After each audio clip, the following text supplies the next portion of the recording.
Now, the question of the day, will enough MPs back the bill this evening to get it through Parliament? This is, of course, the Rwanda bill. Joining us to discuss this are two excellent guests, broadcaster and historian David Oldroyd-Bolt and the former Labour MP Bill Rammell. Thank you very much indeed. So, will this bill go through, Bill? Who knows? I think there's going to be a significant rebellion. Whether it's enough to defeat the bill, I don't know. We'll see at 7 o'clock this evening. But what it is demonstrating is that the government's in utter chaos. I think the reality is the Tory party is ungovernable at the moment. This bill is a gimmick. £300 million, and if it succeeds, a handful of people going to Rwanda, and underlying all of that, the basics of tackling immigration are not being got right, because what you need to do is you need to tackle the backlog of asylum claims, because that's the biggest pull factor for people coming to this country. You need returns agreement in place across Europe, the like of which we had when we were in the European Union, and hey presto, then we didn't have a small boats problem. But Bill, we had more people coming into the UK through the Dublin Agreement than we had leaving. For the last 2 years of the arrangement, it was we were net importing EU migrants via that scheme. But look across the sweep of time, and it worked effectively. And look, you know, if you want to make the comparison, we have now, you look at the net migration figures, 745,000 announced last week. That's about 4 times the level when Labour left office. This is a fiasco, and it needs a grip, and it needs to be got right. Some and the people bill might isn't say doing is that. This is a problem that the whole of the Western world is facing now. We've seen what's happening on the US border to the south. We've seen the increases in Italy, in Greece, in France, in Spain, in Germany. All of these countries are seeing massive upticks. Do you blame it all on Brexit? No, I'm not blaming it all on Brexit, but I think Brexit has contributed significantly. But you know, it's a problem that needs to be gripped. And one of the most foolish things that I think James cleverly said in his opening statement in the House of Commons today was the public expect us to stop all illegal migration. That is for the birds. You know, as you've rightly said, there are challenges in terms of migration, both legal and illegal, across the planet. What you need is a firmer grip to reduce the numbers, and we're light years from that under this government. Well, surely, geographically, David, we have more ability than mainland Europe to stop the tide of illegal immigration. Is it an impossibility? You'd have thought that, given that we're surrounded by an enormous body of water and we have this thing called the Royal Navy, it shouldn't be too difficult.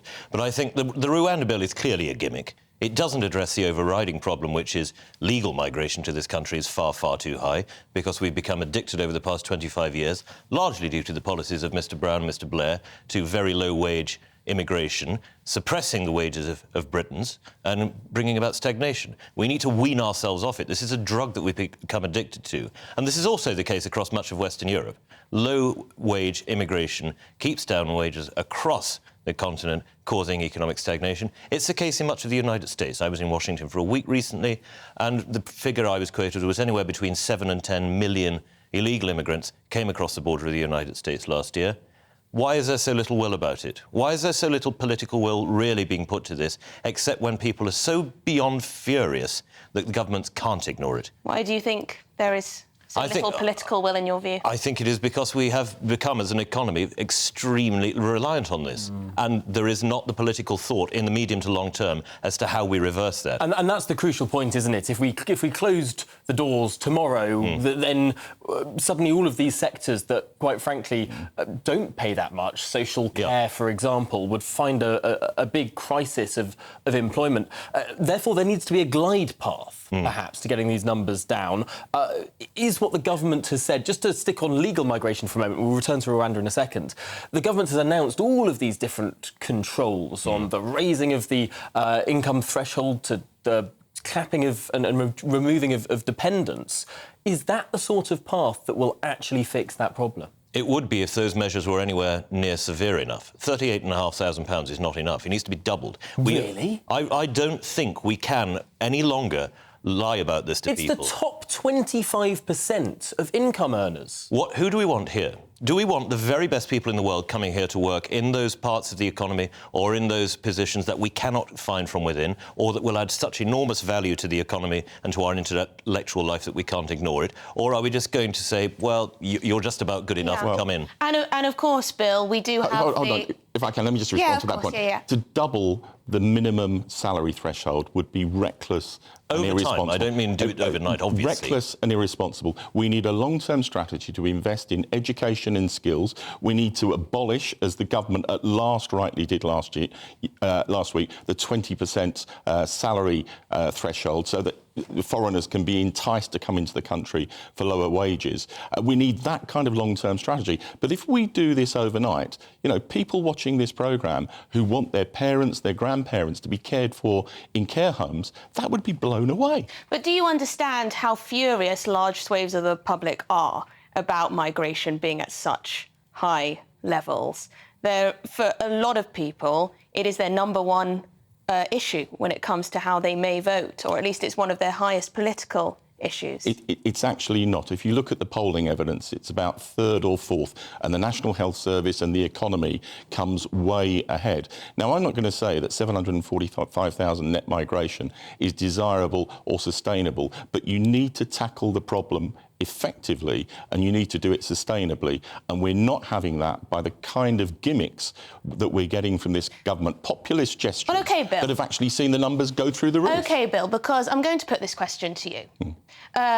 People often say the Rwanda bill, it's just a gimmick. This whole plan, it's not going to work, blah, blah, blah. It won't get through the courts, etc., etc. It's not desirable anyway, morally, ethically, whatever argument you want to put. What would a Labour government do differently? Because at the moment they talk about, a bit more cooperation with the French, a little bit more money here, a little bit more tackling people smugglers.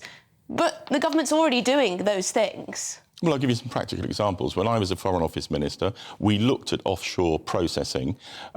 We eventually didn't go through with it because of the risks associated in the kind of scheme you've got with a country like Rwanda. But maybe offshore processing, to process the claims, not to leave them there forever, may be part of the solution. You also need to tackle... But not with Rwanda. Not with Rwanda. If you look at the human rights record in Rwanda in terms of extrajudicial killings, political prisoners, 87% of people of asylum claims being fed by the World Food Programme. What country would Yvette be able to do this with very quickly? I'm no longer a Labour frontbencher. I've not got that detail, but there are countries we can look to. But much more importantly is tackling the backlog in asylum claims. Last year, that figure was 10 times higher than it was when Labour left office. And that acts as a green light and a pull for people to come to this country illegally. And yet, Bill, you mention the problems that you perceive in Rwanda. I've been reading through the bill that MPs are voting on at 7 p.m. this evening.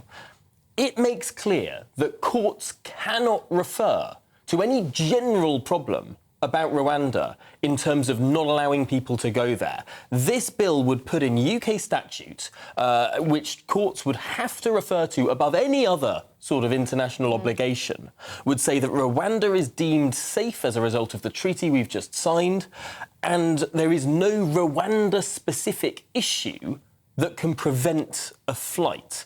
Does that not go far enough? Well, I think that's wrong. I quoted Edward Garnier, former Attorney General in the last Conservative government, who said at the weekend, this bill is about saying that dogs are cats.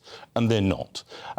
It's trying to run away from reality. And this is not the way forward. And also, I object in principle to people having the right to make legal claims. That's a principle of British law that we ought to be upholding. And David, just quickly, as a historian, looking at the constitutional background to this, Parliament is sovereign. The government today saying it has the power to make this law that courts will have to abide by over and above international commitments. Well, exactly the point. I would have thought that leaving the European Union was in large part, so that we could once again, have our own sovereignty and that we could, when it suited us and when politically necessary, disregard international treaties in this way. It is not at all without historical precedent.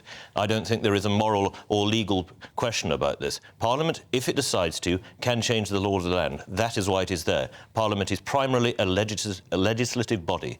And if Parliament decides that this is a legal bill, if the House of Commons votes that this is a legal bill, it will become British law. It's that simple.